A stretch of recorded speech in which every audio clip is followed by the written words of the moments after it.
If you own a heating and air conditioning company, a plumbing company, or an in-home service company, and you want to know why your team is not closing deals, no matter their role or responsibility in the company, what can you do about it? This is a fantastic question. I'm Scott Silverbell, coming to you live for HVAC Technician Sales Secrets on a perfect day to talk about sales and business and a fantastic day to talk about you. All right, so I want to share with you why your team may not be closing deals. Now, for me, I was a corporate sales trainer for 10 years. And on a daily basis, I would work with various groups inside of a large organization. And we would go through the sales process. We would role play. We would practice. We would teach the sales process to brand new people across the board. Just about anything and everything that was done inside the company was logged and taught. All right. So I want to start you at the very beginning. We would start with the first 30 seconds of the sales presentation. We would then move into the discovery phase. We would then move into the presentation phase, the closing sequence, answering concerns, aka objections, all the way to follow-up. And there was processes for all of this. So I want to take you through the 7 things that you need to know based upon probably pretty close to 20 years of training salespeople. In fact, I was at dinner the other night and I was having a conversation. I looked and one of the first people that I trained walked in through the door through the pizza restaurant that I was in. He was like, "Scott, dude, I saw that you were training in Boston and there was some pictures and I knew it was you. I knew it was you because you have a unique way of training." So what you need to know is there are things that you may not know. There are things that you may not be aware of. And it's not your fault, but now that you know, it's your responsibility, okay? So here's what I'm going to do is I'm going to give you the seven things you need to know about sales and why it matters. And we're going to start with this. You may have the wrong people. You may have the best intentions in the world. You may have the best ideas and processes of what you want, but you have the wrong people. You may have salespeople, but you may not have closers, right? You may be like, well, this guy seems like he's good. He feels like he's good. So then you might have to look at how you hire. What does your hiring process look like? Now, Chet Holmes was one of the most brilliant sales strategists that lived. He made his interview process hard. When I interviewed salespeople, it was one of the hardest things I'd ever go through, and I would warn them. As you sit down with me, you need to know this is going to be the hardest sales interview you've ever done in your life. And I would have people quit from the very beginning, and it made my job a whole lot easier. But, you know, there were times where salespeople were like, "I don't know how to answer these questions." I'm like, "You're not ready to sell yet." You probably need better standards if that's the case. Okay, so you need to look at like, hey, how do we hire the people that we hire? And how hard is it to get a job where you're at? Like, oh, you got a pulse? Come on in. Probably not the right way. So like number 1 would be looking at how you hire. Number 2, you don't have a standard onboarding process. So most companies don't have a set, like, here you go. What happens is they're like, oh, well, you know what? Here's our pitch book. Here you go. Have a pitch book. Go, good luck. Go close some deals. And because of that, the salespeople don't believe that there's a standard in the company and they feel like they're going to fail. So they don't know what to do. They don't know what to say. And then they don't test once learned. Like, there's no test out process. There's no like, hey, I'm going to do it, you do it. I'm going to do it, you do it. And then there's a big final test on what's going to happen. And because of that, there's not enough ride along time. So it's very confusing, especially for new salespeople, to look at a veteran out in the field and they'll go, "It just feels like that dude is talking to people." That's conversational sales. That's something that most people can't pinpoint. They just like, it feels like they're talking, and it's very confusing. It's very confusing unless you sit somebody down and go like, "You're going to go ride with Bob." Bob is a master closer. It is going to feel like he's just talking to people. Look at how he makes people feel. Look at how he builds rapport. Look at how he asks questions. Look at how he interacts with a buyer. Look at how he goes through concerns, aka objections, okay?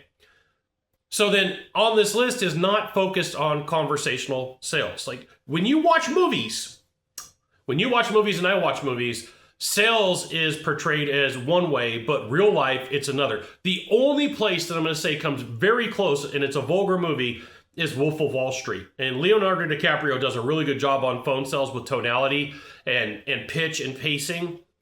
But almost every other movie is a mockery of the sales world. Number 3, you don't have a training program. You don't have enough frequency, right? Like if you're like, "Hey, Scott, you have a company. You've got UCO. I've got Scottco. How often are people going to train? Minimum of 90 minutes a week. And if they're not doing good, they're probably coming in for 2.5 to 3 hours. Okay. You don't have constant interaction. It's not, the frequency isn't there. Like you do sporadic training. It's like, oh, well, it is the quarter. We've got to get some training done. Like it really needs to be every week. The scenarios are not real. You need real scenarios for what the situations are, and they have to be role played like they're real. Like there's a lot of times I go into companies and I'm like, hey, get your guys to role play for me. Like, oh, role play? And you can tell like they haven't done it for a while. They're like, role play? What is this shenanigans? Well, the scenarios are not based upon what really happens in real life, so the objections are not deep enough. They're not given in a matter that is real, and so the scenarios aren't real, the objections aren't real, so it's a waste of time. Like there's really should be a game plan for every time that you bring a team in. Number 4, your team has not mastered the acts. So ACTS, like if it was a movie, if it was a play, let's say if it was a play, there's the first act, the second act, the third act, and then the closing. Okay. So your team, like if your sales process is an hour, the first act is 20 minutes. The second act is 20 minutes. The third act is 20 minutes. And then the closing is treated as itself. So your team hasn't mastered the first act, the second act, or the third act. Right? I would break it up and say we are going like the most important ones are the beginning and the end. You can have an okay presentation in the middle, but the introduction and the discovery phase where you're asking the questions and really getting into what you could do to help.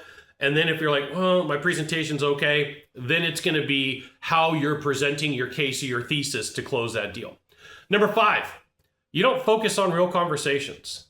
You don't focus like it's an event. I got to go to a sales call, right? You treat it like, I'm going to go to the grocery store and tick stuff off of a list. The sales team is on script, but not conversational. There's a lot of times where I work with salespeople and they are on script and it feels like a sales process, but it's not conversational. So the interaction feels rote, like ninja skills. Somebody gives an objection, you're like, I'm going to block that, right? Instead of like, hey, somebody gives a concern and we're going to work our way through it. Number 6, you don't have standards when somebody fails, right? What goes on when you go, hey, maybe it's not a good idea for you to work here anymore? What led to that? What do the last 90 days of that look like? If somebody comes to me like, I got to let that sales guy go. Well, what have you done for an intervention? Oh, we haven't. We just let people fail. Like, oh, so you do the most expensive thing and bring people on and have a conversation and bring them on board, and then you let them fail? And then you're like, why am I wasting money? That may be a problem. So what are you doing as a safety net to help them be on board with what they do? Number 7, your sales process is old and inconsistent. Like things have changed. It's not 1950 anymore. There were some amazing trainers in the 50s, 60s, 70s, 80s, and even 90s. But the way that people interact and the way that a process works, you may want to take a look and see if it's like the old school consistent tie down closes where you could be using no-oriented questions or reverse sets as they're called in hypnosis.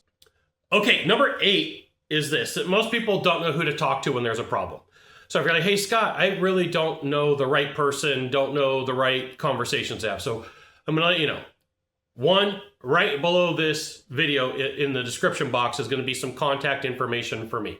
You can reach out to me. We can set up a time and we can have a discovery call. It's a true discovery call. I'm going to find out what you need, how I can help you, whether you're a company or you're an individual. We'll talk about budget, what it's like. It's not a coaching call. It's a discovery call. We'll talk about what we can do. And if I can't help you, I probably know somebody who can in a different industry, in a different service. There's been plenty of times where I've referred people out before. It's just as straightforward, like, here is the situation. Here's what it takes. Here's what it would look like. Just want to let you know that I appreciate you. You got one of 3 things to do from here. Just one of 3. Find the subscribe button, click on it, and every time I send a video, you'll get an update. 2, hit follow. 3, you know what you got to do. Share this video with a friend. We'll see you soon. Thanks for watching.